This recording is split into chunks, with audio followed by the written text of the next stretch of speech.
Hi hello welcome back to my channel. So అందరూ ఎలా ఉన్నారండి? నేను చాలా బాగున్నాను. ఈరోజు మా ఇంట్లో టమాటా ఎగ్ కర్రీ చేశానండి. నాకైతే చాలా బాగా నచ్చింది.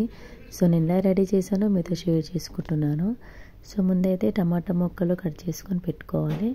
ఆ తర్వాత ఆనియన్స్, పచ్చిమిర్చి, కరివేపాకు, గుడ్లు, ఇంకా అందులోకి మెయిన్గా నూనె, పసుపు, అల్లం వెల్లుల్లి పేస్టు, ధనియా పౌడరు, జీలకర్ర తీసుకోవాలి. ఆ తర్వాత కడాయి పెట్టుకొని నూనె వేడి చేసుకొని అందులో జీలకర్ర, ఆవాలు, అలాగే పచ్చిమిర్చి, కరివేపాకు, ఆనియన్స్ కూడా వేసుకొని బాగా వేయించుకోవాలి.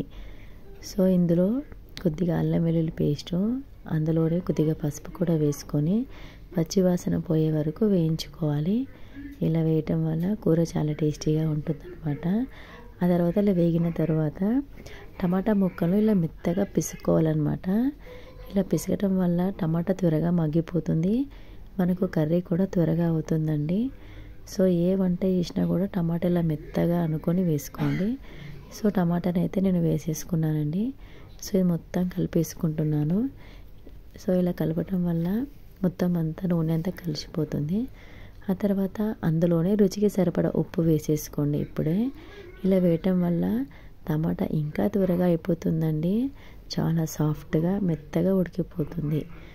ఆ తర్వాత రుచికి సరిపడా కారం కూడా వేసుకోండి. ఈ టమాటా ఎగ్ కర్రీలో కారం ఎక్కువగా ఉంటేనే బాగుంటుంది. ఎందుకు అంటే నీసు వాసన లేకుండా ఉంటుంది. ఆ తర్వాత ధనియా పౌడర్ కూడా వేసుకొని మొత్తం కలపాలండి. ఇది కలిపిన తర్వాత మనకు ఆయిల్ పైకి వచ్చేస్తుంది. అప్పుడు కొద్దిగా వాటర్ పోసుకొని అంతా కలిపేసుకోండి. 2 మినిట్స్ తర్వాత అందులో 2 గుడ్లు కొట్టేసుకొని అలాగే కొత్తిమీర వేసుకొని చికెన్ మసాలా కూడా వేసుకొని ఒక 2 మినిట్స్ అలా మూత పెట్టేసుకోండి. ఇలా చేయటం వల్ల కూర చాలా టేస్టీగా ఉంటుంది. 2 మినిట్స్ తర్వాత మూత తీసినట్లయితే ఆల్మోస్ట్ కర్రీ మొత్తం రెడీ అవుతుంది. లైట్గా అలా కలిపేసుకోండి. చాలా అంటే చాలా బాగుంటుందండి. ఒక్కసారి ట్రై చేయండి. ఇది అన్నంలోకైనా చపాతీల్లోకైనా చాలా బాగుంటుంది. నా వీడియో నచ్చితే తప్పకుండా సబ్స్క్రైబ్ చేయండి, లైక్ చేయండి. Thank you friends. ఉంటాను.